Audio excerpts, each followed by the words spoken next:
کی 10 حقیقتیں اور 10 سوالات۔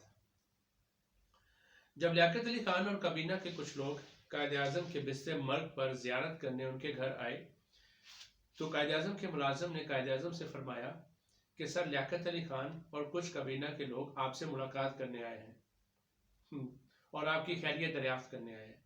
تو قائد اعظم محمد علی جناح نے فرمایا کہ یہ میری خیریت دریافت کرنے نہیں آئے بلکہ یہ دیکھنے آئے ہیں کہ میں کتنے دن اور زندہ ہوں۔ ایسا قائد اعظم نے کیوں کہا؟ یہ میرا پہلا سوال۔ دوسرا سوال، جب پاکستان بنا تو قائد اعظم محمد علی جناح نے یہ کہا کہ میری جیب میں کھوٹے سکے آ گئے۔ کیا آج انہی کھوٹوں سکوں کی نسلیں اس ملک کی حکمران نہیں ہیں؟ قائد اعظم نے ان لوگوں کو کھوٹا سکہ کیوں کہا؟ کیا قائد اعظم کے الفاظ سچ تھے؟ قائد اعظم نے ان کھوٹے سکوں کا استعمال کر کے پاکستان تو بنا لیا، مگر ان کھوٹے سکوں نے ملک کو امریکی غلامی میں دھکیل دیا۔ برطانوی غلامی سے نکلنے کے لیے ہم نے 90 سال لگا دیے اور آج انہی کی نسلوں نے ہمیں 75 سال سے امریکی غلامی میں ڈال دیا۔ اور جب عمران خان نے اس امریکی غلامی سے نکلنے کی بات کی تو اس کو ذل و رسوا کرنے کی کوششیں کی جا رہی ہیں اور اس کو مارنے کی کوشش کی جا رہی ہے۔ سوچنا صرف یہ ہے کہ قائد اعظم نے ان کو کھوٹے سکے کیوں کہا، اور کیا آج یہ بھی کھوٹے سکے ہیں جو اکٹھے ہو کر بھی ملک کو نہیں سنبھال سکے؟ یہ میرا دوسرا سوال ہے۔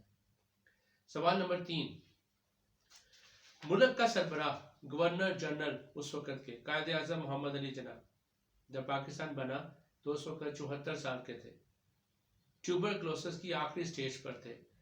ایسے مریض کو آئی سی یو میں رکھنے کی بجائے ایک کھٹارا ایمبولنس میں ایک سٹاف نرس کے ساتھ گورنر ہاؤس بھیج دیا گیا، جس کا راستے میں پیٹرول ختم ہو گیا اور قائد اعظم کی حالت اور بگڑ گئی، اور جو کچھ سال اور زندہ شاید رہ سکتے وہ کچھ دن بھی زندہ نہیں رہ سکے۔ تو ایسا کیوں کیا گیا؟ ہمارے موجودہ حکمران تو پیناڈول کی گولی بھی نہیں پاکستان کی یوز کرتے، اور ان کی ہلکی سے طبیعت خراب ہوتی تھی تو لندن میں چلے جاتے ہیں اپنے علاج کروانے کے لیے۔ ایسا کیوں اس وقت کیوں کیا گیا ایسا قائد اعظم کے ساتھ؟ سوال نمبر 4، قائد اعظم نے کہا کہ پاکستان کی آزاد خارجہ پالیسی ہونی چاہیے اور اداروں کی ذمہ داریاں ہوتی ہیں احترام نہیں، احترام صرف قانون کا ہوتا ہے، شخصیت کا نہیں۔ کیا ہمارے ملک میں یہ سب کچھ رائج ہے؟ یہ میرا چوتھا سوال تھا۔ سوال نمبر 5، لیاقت علی خان کو قتل کر دیا گیا، بنگلہ دیش بنگال سے بنگلہ دیش بن گیا، سقوط ڈھاکہ اور اس کے مجرموں کو سزا کیوں نہیں دی گئی؟ جنرل ضیاء الحق کو شہید کر دیا گیا، ذوالفقار علی بھٹو کو سیاسی اور عدالتی قتل کر دیا گیا، بے نظیر بھٹو کو شہید کیا گیا، اور سب سے بڑی بات جو آج کی موجودہ شہادت ارشد شریف اور ضلع شاہ، ان تمام انسانوں کا قتل اور پتہ نہیں نہ جانے کتنے لوگوں کا قتل ہوا، لیکن قاتل پکڑا نہیں گیا۔ کہاں ہے وہ قاتل؟ کون ہے وہ قاتل؟ یہ کون جانتا ہے؟ اور وہ کون پکڑے گا؟ ہم دنیا کی بہترین انٹیلیجنس ایجنسی ہے، ہماری پاک فوج الحمدللہ بہت زبردست پاک فوج ہے، تو ہم کیوں نہیں ان مجرموں کو کٹہرے میں لے کے آتے؟ یہ میرا 5واں سوال ہے۔ سوال نمبر 6، ہم احتجاج کرتے ہیں یا سوال اٹھائیں تو پکڑ لیے جاتے ہیں، کیا یہ ہمارا جمہوری حق نہیں ہے کہ ہم ان لوگوں سے پوچھ سکیں جن کی تنخواہیں ہمارے ٹیکس کے پیسوں سے جاتی ہیں، کہ وہ ہمیں یہ بتا سکیں کہ وہ ملک کیسے چلا رہے ہیں؟ کیا ایسے ملک چلایا جاتا ہے کہ جس میں ایک زرعی زمین میں لوگ آٹا لینے کی خاطر در در کی ٹھوکریں کھا رہے ہوں، اور نوجوان بچیاں بیچاری جس طرح ذلیل و رسوا ہو رہی ہوں؟ کیا یہ ہے وہ ملک جو قائد اعظم نے سوچا تھا؟ یہ میرا 6واں سوال ہے۔ سوال نمبر 7، 50 سالوں سے پاکستان میں 2 ہی خاندان کسی نہ کسی شکل میں حکمرانی کرتے ہیں۔ ایک خاندان اگر حکومت میں ہوتا ہے تو دوسرا اپوزیشن میں ہوتا ہے، اور یہ اس طرح سٹے بازیاں چلتی آ رہی ہیں دونوں کی۔ کیوں؟ اور اگر ان دونوں خاندانوں کی آپس میں نہیں بنتی تو تیسرا خاندان آ جاتا ہے، اور وہ خاندان ہوتا ہے پاک فوج۔ تقریباً پاکستان کی تاریخ 75 سالہ تاریخ میں 34 سال تک پاکستان ملٹری حکومت کرتی رہی، اور ان حکمرانوں نے، ان سیاستدانوں نے جب ملک ڈبو دیا ہوتا تھا تب آرمی آ کے اس ملک کو سنبھالتی تھی۔ ایسا کیوں؟ اگر یہ حکومت نہیں سنبھال سکتے پچھلے 75 سالوں سے ایکسپیریمنٹس پہ ایکسپیریمنٹ کیے جا رہے ہیں تو ان کو بار بار موقع کیوں دیا جا رہا ہے؟ یہ میرا 7واں سوال ہے۔ سوال نمبر 8، کیا یہ ملک کوئی اڈا ہے جس کے یہ سب ٹھیکیدار ہیں اور یہ سب کے سب جو پالیسیاں بناتے ہیں عوام صرف ان پالیسیوں پر سر ہلا کے بس قبول کرتی رہے؟ کہ عوام کو یہ حق نہیں ہے کہ ان سے پوچھ سکیں؟ سوال نمبر 8 میں جو پوچھنے جا رہا ہوں وہ یہ ہے، 1990 کی دہائی میں 10 سال سیاستدانوں نے ملک کا بیڑا غرق کیا۔ کبھی بے نظیر آتی تو نواز شریف تحریک پہ چلا جاتا، نواز شریف آتا تو بے نظیر تحریک پہ چلے جاتی، اور یہ سلسلہ 10 سال تک چلتا رہا۔ سب نے اپنی اپنی سیٹیں بچائیں، سب نے اپنی اپنی پوزیشنز بچائیں، لیکن ملک نہیں بچایا۔ اس دور میں انڈیا کہاں سے کہاں چلا گیا؟ وہ سافٹ ویئر ڈیولپمنٹ کی انیشیل سٹیجز کا ٹائم تھا۔ اگر ہم اپنی ینگ جنریشن کا فیوچر دیتے تو اس وقت یونیورسٹی، کالج اور اسٹیبلٹی کا دور لے کے آتے، لیکن ہم نے وہ نہیں کیا، ہم اپنی ہی ٹسل میں پڑے رہے اور اس ملک کو تباہ کر دیا۔ 1951 سے 1958 تک حکمرانوں کی تبدیلی چائے کی پیالی ختم ہونے سے پہلے ہوتی تھی۔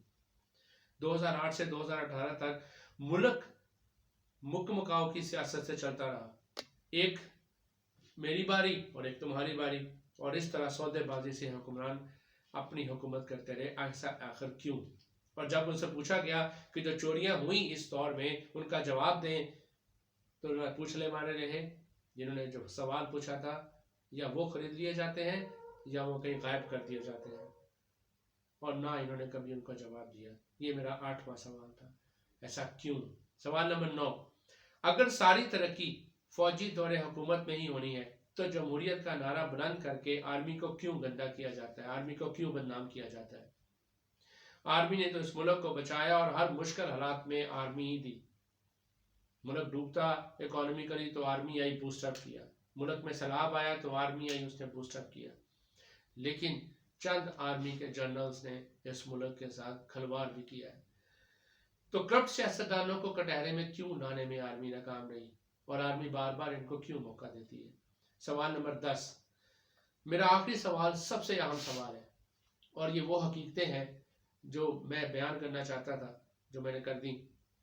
اس سوال کے اندر میرے سارے کی ساری اس ویڈیو کا لب لباب ہے۔ میں نے 9 سوال پوچھے، میں نے ان کا آنسر نہیں دیا، لیکن میں 10ویں سوال کا سوال بھی پوچھوں گا اور میں اس کا آنسر بھی خود دے کے جاؤں گا اور آپ کے لیے ایک کمنٹ چھوڑ کے جاؤں گا۔ پاکستان کی 75 سالہ تاریخ بتاتی ہے کہ جب سیاسی حکومتیں ناکام ہوتی تو فوج آ جاتی، اور جب فوج سے اپنا کام لے لیا جاتا تو پھر ملک کو لٹیروں کے حوالے کر دیا جاتا۔ اب افواج بھی نہیں آ سکتی۔ موجودہ ساری کی ساری سیاسی قیادت، میڈیا، بہترین تجربہ کار اکارڈنگ ٹو دیم، تجربہ کار سیاستدان، بیوروکریٹ، ٹیکنوکریٹ، میڈیا اور جرنلسٹ، ان تمام نے ملک بچانے کی کوشش کی، سو کارڈ بچانے کی کوشش کی، حالانکہ دبا کرنے والے بھی یہ خود ہی ہیں۔ تو ملک کو صرف اس وقت کون بچا سکتا ہے؟ کہ اب بھی آرمی آئے، لیکن اب آرمی آئے تو کیسے آئے؟ کیونکہ آرمی کے حالات بھی پچھلے چند دنوں سے پاکستانی معاشرہ اس کو قبول نہیں کر رہا۔ تو اب اس حالات میں کون بچا سکتا ہے؟ کیا یہ سارا سیاسی ٹولہ جو 13-14 جماعتوں کا اکٹھا ہوا ہے وہ بچائے گا یا کوئی اور بچانے آئے گا؟ تو میں صرف اس کا جواب خود دے کر جاؤں گا کہ کیا اس وقت پاکستان کے پاس عمران خان کے علاوہ کوئی اور آپشن ہے؟ اس سوال کا جواب آپ مجھے دیں، لیکن میں اپنی طرف سے اس کا جواب دے کے جاتا ہوں، نہیں ہے آپشن۔ نہ اس وقت آرمی کے پاس عمران خان کے علاوہ کوئی آپشن ہے، نہ پاکستان کے عمران خان کے علاوہ کوئی آپشن ہے۔ اور میں دوسری بات یہ بھی کہوں کہ اس وقت پوری کی پوری مسلم امت اور ڈیموکریسی کی سکسیس بھی تبھی ہوگی اگر عمران خان جیسے پیور لیڈر کو آگے آنے دیا جائے۔ برطانیہ کے اندر، امریکہ کے اندر اگر کوئی سگنل بھی توڑتا ہے تو ان کے پریزیڈنٹ اور پرائم منسٹر عدالت کے اندر پیش ہو کے اپنی جو جرم کیا ہوگا یا کرائم کیا ہوگا یا چھوٹی سی ایک سگنل بریکنگ کے اوپر بھی جسٹیفیکیشن دیتے ہیں، تو why not these politicians give justification? So there is a only solution for Pakistan، اور وہ پاکستان ہے، اور وہ ہے آج کا موجودہ قائد اعظم۔ اور یہ بہت بڑی بات بتانے جا رہا ہوں، آج کا موجودہ قائد اعظم صرف ایک ہی ہے، and that is Mr. Muhammad Imran Khan Niazi. So this is the way۔ اگر آپ نے پاکستان کو بچانا ہے تو آج ہی عمران خان کو سپورٹ کریں جس طرح بھی کرنا ہے. And that's all. یہ میرا آج کا 10 حقیقتیں تھی اس ملک کو بتانے کی اور 10 ہی میرے سوالات تھے جو میں آپ سے پوچھنا چاہتا ہوں. سو پاکستان زندہ باد. اللہ حافظ. اس کو بند کر دیں.